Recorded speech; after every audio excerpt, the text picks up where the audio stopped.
ආයුබෝවන්. ඉතින් කොහොමද? චූටි දුවලා පුතාලා හොඳින් ඉන්නව නේද?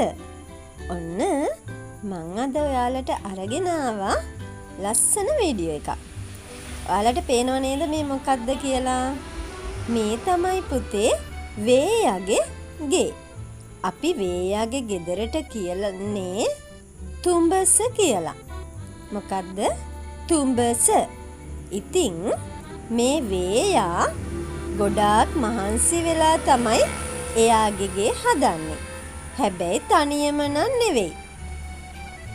එයාගේ කණ්ඩායමත් එක්ක. වැහි කාලේ ළඟම එනකොට එයා මේ තුඹස හදන්න පටන් ගන්නවා. ඉතින් ගොඩාක් කල් ගිහින් තමයි එයාට මේ ගේ හදලා ඉවර කරගන්න පුළුවන් වෙන්නේ.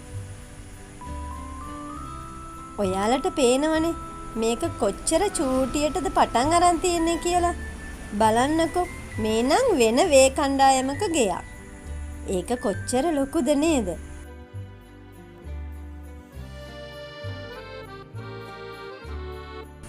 ගොඩාක් හයියට තමයි මේ මැටි තියෙන්නේ.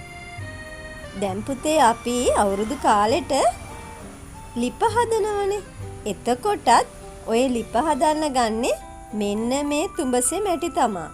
එතකොට ඉතින් අපි ওই මැටි ගන්න උදැල්ලකින් කොටලා තමයි ගන්නෙ. මොකද අතින් එහෙම කඩන්න බෑ. ඔය මං චූටි කෑල්ලක් කඩලා ගත්තට අතින් ඕක කඩන්න හරි අමාරුයි.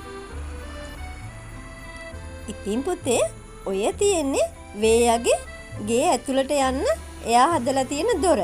ඔය බෙන තියෙන්නේ ඔය තුඹසේ දොරවල් ටික.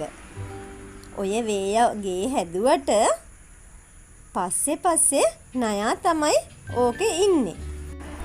ඉතින් පුතේ නයා හැමතිස්සෙම මේ තුඹස ඇතුලේ ඉන්නවා කියලා කියන්නත් බෑ.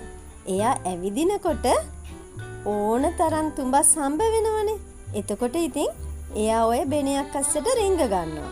ඒ හින්දා තුඹසක් ළඟට යනකොට අපි හරි පරිස්සමට තමයි යන්න ඕනේ. ඉතින් වේයා කියලා කියන්නේ චූටි සතෙක්.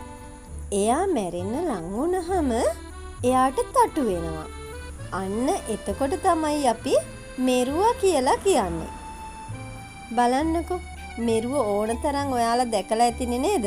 ලයිට් එළියට ඇවිල්ලා අන්තිමටම තටු පිච්චිලා මැරිලා වැටෙනවා. එහෙනම් අද ඔයාලට මම වේයාගේ නිවහන තුඹස ගැන ලස්සන වීඩියෝ එකක් අරන් ආවා. ආයෙත් දවසක ලස්සන වීඩියෝ එකකින් හම්බ වෙමු.